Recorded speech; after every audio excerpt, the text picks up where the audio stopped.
I'm late. I'm late for a very important date. Hello, goodbye. I'm late. I'm late. I'm late. I'm so sorry. But here I am, and our material is uploaded and ready to go. Let me turn this off. I had technical difficulties, people. Nothing but technical difficulties. But now it's nothing but blue skies. How are you? Happy Friday. Does it mean anything to you? Fridays always feel like Friday, don't they?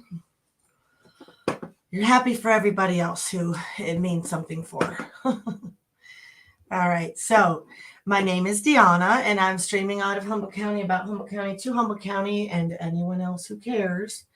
And I'm also streaming about the making of America. And we're on session 15 because I'm slow. I'm a slow learner. And I've decided I was going to slow learn it with you guys. So welcome to my world and my little party. I'm already wearing glasses. So I also got this book recently, and I'm liking this one a lot, The Great Reset, and it's got some real easy chapters. It's laid out for the county by county application remedy. Yeah, isn't that nice? We have some remedy. It's not, you didn't get to censor it forever. Ha ha ha ha ha ha.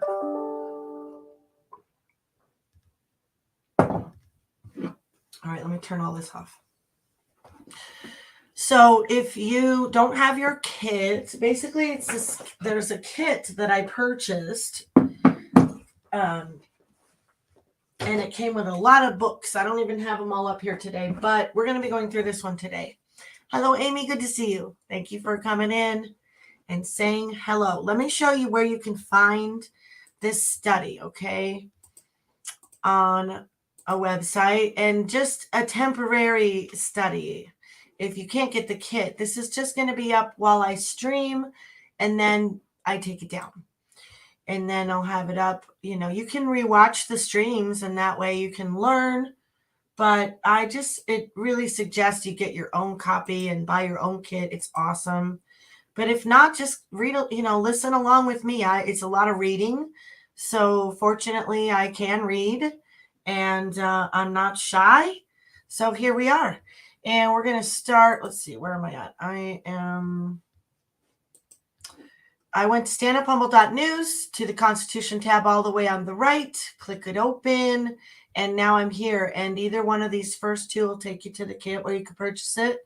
And then, but if not, we're going through this binder questions. This is the study binder cover. It's nothing fancy.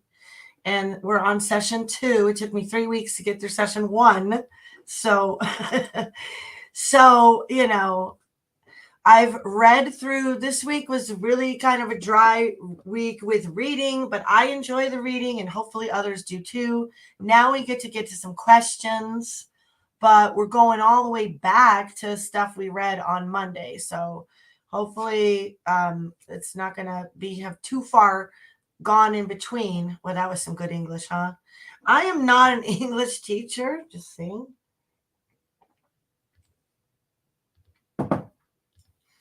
Just a whosoever here. So we are going to read questions 1 through 6 from the 5,000-year leap pertain to the 28 great ideas that have changed the world. I thought I uploaded that on here. Maybe I just took a picture of it and I didn't get it on here. Okay. Well, I somehow missed that part.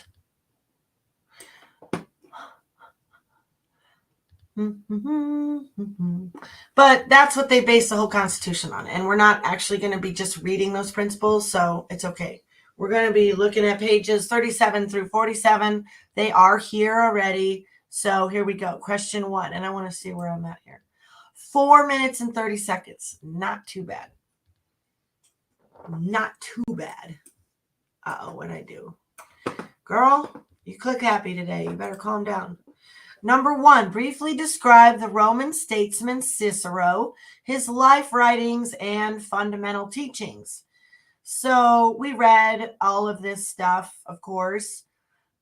He was very impressionable to me. He brought in the idea of natural law, and apparently it mystified by the let's see, most modern Americans have never studied natural law. They are therefore, no, we're mystified by the constant reference to natural law by the founding fathers.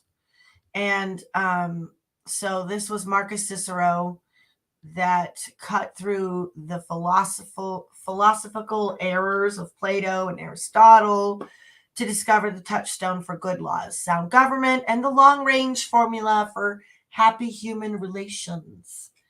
That would be nice. I'd like to have some happy human relations. He was well regarded. We read about, I'm sure it's going to ask us. Let's see. Let's read all the questions here. I'm not sure we'll get through all 6, but let's read them because I don't want to go into the next question with the answers. What are the main characteristics of natural law? According to Cicero, what unique trait do God and man have in common? 4, what do the concepts of natural law so closely harmonize? Why do the concepts of natural law so closely harmonize with Christian beliefs? 5, what advice would Cicero give to modern lawmakers and citizens of nations? 6, name several concepts in our American system of government that have their basis in natural law. Okay, so 1, briefly describe the Roman statesman, his life writings, and fundamental teachings. Yeah,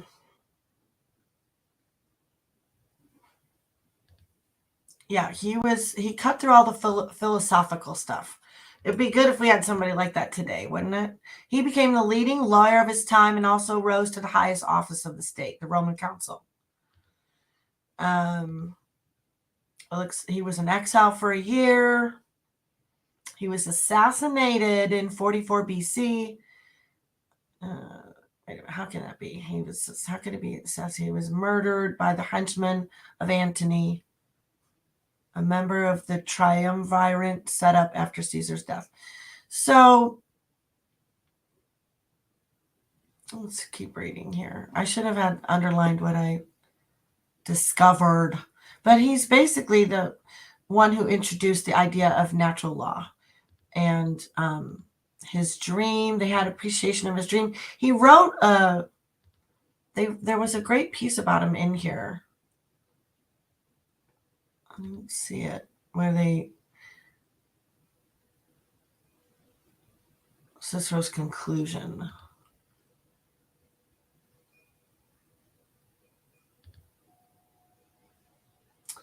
As one and the same, nature holds together and supports the universe, all whose parts are in harmony with one another. So men are united in nature, but by reason of their depravity, they quarrel, not realizing that they are of one blood and subject to one and the same protecting power.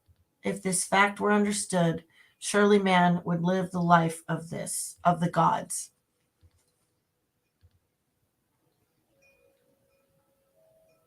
That was his conclusion about natural law. I would say that's probably going to answer question number. Where'd it go? Where'd my questions go? Oh, they're up here. I should open it up on another tab too. Why do the concepts of natural law so closely harmonize with Christian beliefs? You'd have to come to your own conclusion on that, wouldn't you? Or can we stay that because of what natural law stands for? We'll have to read through it because it's the concepts in our some of them they're part of our government today. They're the same concepts. These are God-given rights that we have. They're not given to us by the Constitution. A lot of us get that confused. I have that confused too. Sometimes we'll say that wrong. I realize my microphone's super far away. I'm sorry about that. Okay, let's see. According to Cicero, what unique trait do God and man have in common? Nope, I skipped. His life, writings, and fundamental. So part of his life, that he was in exile for a year. There's a lot not being said there. Can you imagine the stories he'd have with that one? That's a lot. He had the highest office in Rome for 5 years, and then he was in exile for a year. That's quite a different life. and then he was assassinated. He was murdered. Great. Great. To Cicero, the building of a society on principles of natural law was nothing more nor less than recognizing and identifying the rules of right conduct with the laws of the supreme creator of the universe. Right? History demonstrates that even in those nations sometimes described as pagan, there were sharp, penetrating minds like Cicero's who reasoned their way through the labyrinths of natural phenomena to see behind the cosmic universe, as well as the unfolding of their own lives, the brilliant intelligence of a supreme designer with an ongoing interest in both human and cosmic affairs. Wunderbar. Cicero's compelling honesty led him to conclude that once the reality of the creator is clearly identified in the mind, the only intelligent approach to government, justice, and human relations is in terms of the laws which the supreme creator has already established. The creator's order of things is called natural law. In other words, man shares with his creator this quality of utilizing a rational approach to solving problems. What? Not emotional? And the reasoning of the mind will generally lead to common sense conclusions based on what Jefferson called the laws of nature and nature's God, the Declaration of Independence. Oh, yeah, I'm going to open up another one of that.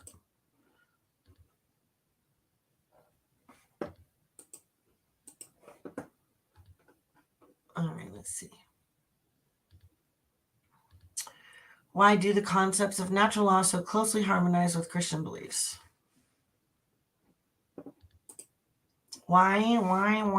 Let's see why. Then he says, true law is right reason in agreement with nature. It is of universal application, unchanging and everlasting. It summons to duty by its commands and averts from wrongdoings by its prohibitions. It is a sin to try to alter this law, nor is it allowable to repeal any part of it, and it is impossible to abolish it entirely. We cannot be freed from its obligations by Senate or people, and we need not look outside ourselves for an expounder or interpreter of it.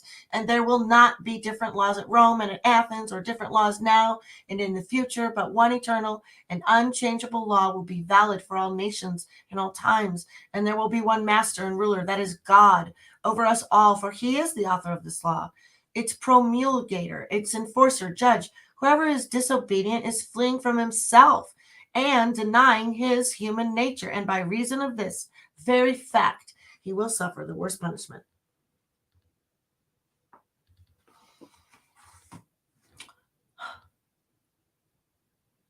He's equating it to eternal consequences, is how is similar to Christianity. And he's speaking of punishment for it, to go against it. He's laying it down. To Cicero, is an obvious and remarkable thing that man had been endowed with a rich quality of mind that does not exist among other forms of life except in the most minuscule proportions. Between man and other creatures, there's a gigantic gap insofar as mental processes are concerned. Cicero, as well as the founders, viewed this as special, divine endowment from the Creator. Cicero wrote, the animal which we call man, endowed with foresight and quick intelligence, complex, keen, processing memory, full of reason and prudence, has been given a certain distinguished status by the supreme God who created him. For he is the only one among so many different kinds and varieties of living beings who has a share in reason and thought, while all the rest are deprived of it. But what is more divine, I will not say in man only, but in all heaven and earth, than reason. And reason, when it is full grown and perfected, is rightly called wisdom. Therefore, since there is nothing better than reason, and since it exists both in man and God, the first common possession of man and God is reason. But those who have reason in common must also have right reason in common. And since right reason is law, we must believe that men have law also in common with the gods. Further, those who share law must also share justice, and those who share these are to be regarded as members of the same commonwealth. If indeed they obey the same authorities and powers, this is true in a far greater degree. But as a matter of fact, they do obey this celestial system, the divine mind, and the God of the transcendent power. Hence, we must now conceive of this whole universe as one commonwealth of which both gods and man are members.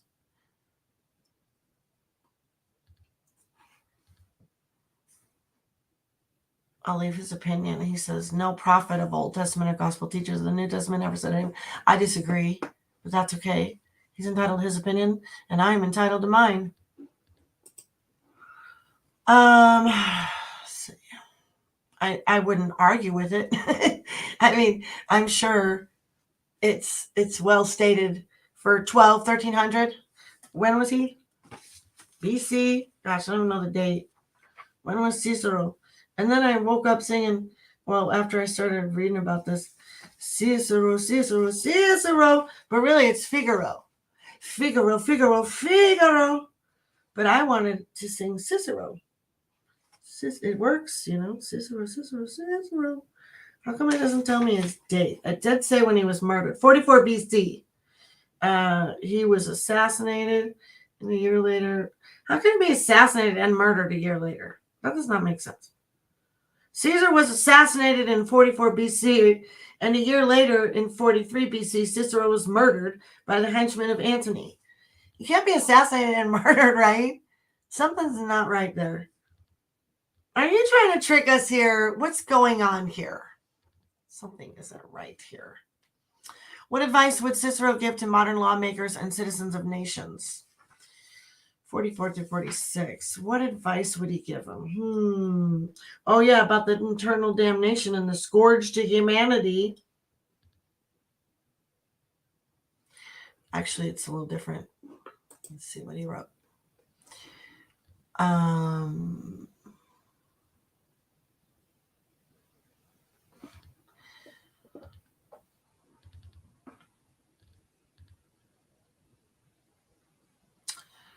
But the most foolish notion of all is that the belief that everything is just which is found in the customs or laws of nations.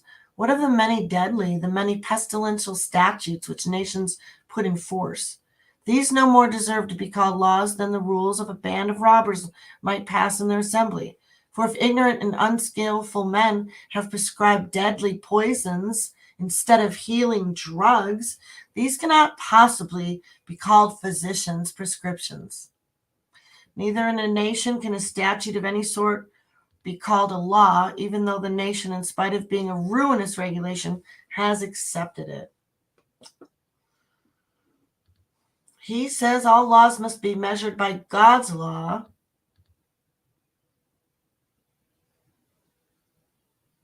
Therefore, law of the Creator is the distinction between things just and unjust, made in agreement with that primal and most ancient of all things, nature, and in conformity to nature's standards are framed those human laws which inflict punishment upon the wicked and protect the good. He emphasized that the essence of an evil law cannot be mended through ratification by the legislation or by popular acclaim. Justice can never be expected from laws arbitrarily passed in violation of standards set up under laws of nature or the laws of the Creator. But if the principles of justice were founded on the decrees of people, the edicts of princes, or the decisions of judges, then justice would sanction robbery and adultery and forgery of wills, in case these acts were approved by the votes or decrees of the populace. But if so great a power belongs to the decisions and decrees of fools, that the laws of nature can be changed by their votes, then why do they not ordain that what is bad and baneful shall be considered good and salutary? Or if a law can make justice injustice, can it not also make good out of bad?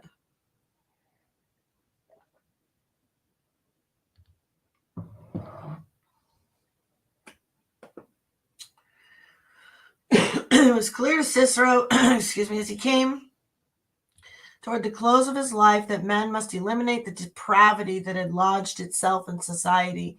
He felt they must return to the high road of natural law. They must pledge obedience to the mandates of a loving and concerned Creator. What promise of unprecedented grandeur awaited that future society which would undertake it? He wrote, as one and the same nature holds together and supports the universe, all of whose parts are in harmony with one another, so men are united in nature. But by reason of their depravity they quarrel, not realizing that they are of one blood and subject to one and the same protecting power. In this fact, if this fact were understood, surely man would live the life of the gods. And then I think one of the questions asks about giving some examples of the natural law. Yeah, concepts.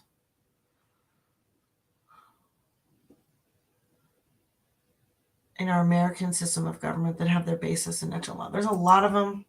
Let's see.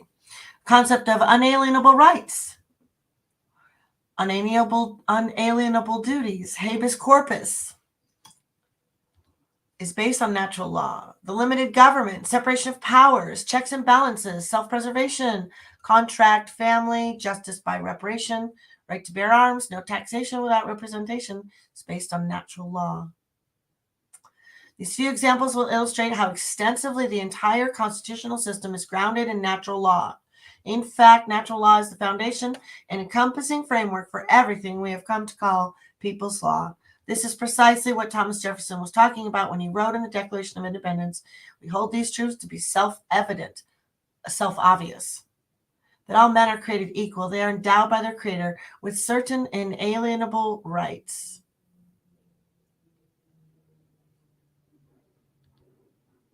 That among these are life, liberty, and the pursuit of happiness." I don't know if I really did that one justice. I wasn't as prepared as I wanted to be. I'm taking on too much stuff right now. Oh my gosh, I'm taking on so much stuff. Okay, Nora. Hi, Rocksteady. Hi, everybody. Good to see you. I've taken on too much stuff, so I'm a little bit behind in some things, but I'm really enjoying this. I'm really enjoying this book too a lot. I highly recommend it. It was $8, and it has a great blueprint for us to be we the people. This is what I feel like I've been looking for this for a while, along with this study to understand our foundation better, because it's just important right now. There's a lot of issues I'd like to talk about, but I'm not going to do it because I'm going to stick to the study and I'm going to get off of it. But I don't know if anybody has any questions or if anybody wanted to, get on and ask about the study. I'll give you a minute. But other than that, I'm pretty much done for the week. I am going to be on at 3:30 with Louie. Let me drop that link. We're going to be talking about spending silver. A lot of people be buying it and selling it. Who's spending it? Who's spending it? Y'all just hoarding it and putting it in your safe? I'm offering it in my business. I want to circulate it. I want to barter. I don't just want to deal with silver. I want to barter. I want to bring our community together. Where are you brave mom and pops that stood up? You want to stand up. You want to learn new ways to do businesses. There's more than one way to do business in America lawfully. A corporation is not even necessarily the most lawful way to do it, truth be told, right? Looking to the private. I had an interview with Mike Cullum this week. If you missed it, sorry for you. It was fun. We had a great time. Oh man, I've been watching this Patriot, the Prudent Patriot, flag removed. So he showed up at the school and the flag was removed. There's a lot of stuff I got to talk about, but later today I'll be on with what am I on this? This I must have edited the wrong one. Hey Rock, you're in there, and I left 2 rolling. I'm a mess today. You guys, if you didn't know, I don't know what I'm doing here very much, but I give it everything I got, good college try. That was supposed to be my study with Louie, and unfortunately, this is all backwards. So I don't know what happened. I do not know what happened, but this is the channel I'll be on later with Louie. I'll have to edit this out. Darn it, I'm all screwed up right now. But hey, that's half of the fun around here. Who wants to sit around and watch some perfect, polished people, man, woman? You know, like, that ain't never gonna be me. Cicero, Cicero, Cicero. All right, that's the channel I'll be on. This stream is gonna get. Let's see. Am I removing this? No, I'll leave it on too. I'm not worried about this stream. Yeah, I'll be back at 3:30 with Louie. Apparently, I screwed up that.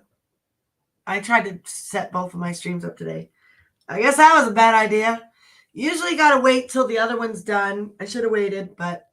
Anyway, I want to thank you guys for paying attention to this study and reading, listening to me read along and just learn this. This is what this time is actually just set up for me to learn and study at this point, because I'm not getting a whole lot of it in other than when I'm on stream with you. And, you know, I'm okay with that too. There is some prep work that I do before we get on stream. So that's taken up a little bit of time. I'd like to study more. I'm behind on all my bloggers that I try to keep their information they want to share out up on Stand Up Humble. I'm really behind on it. So, but I do have a platform media I want to recommend really quick. I have some people here. Wellness Patriot, that's Elaine's. Tyrell Bramwell, I want to share about some things he shared about later. And we got Tin TVs here. I'm going to put a Rumble on here too.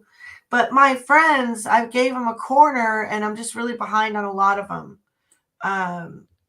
So, you know, Jen, D, Maxie, sorry, I'm late.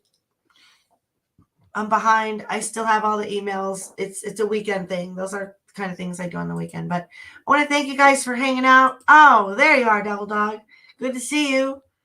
Good to see you all. And yeah, keep studying the good stuff, right? Keep filling our mind with that good old literature and that good old classical music. Bye, Nora. And later on, I'm going to come on with Louie, and I'm going to show you how I will accept. It's about a dime, one silver dime for my $20 salve. Okay, I'll show you guys how we're going to do that at 3:30. So that's 2.5 hours Pacific time. I'll be back. I love y'all so much for hanging out here and learning with me and watching this fool be on here doing her thing. I appreciate y'all so much. Peace out. Later, Humble.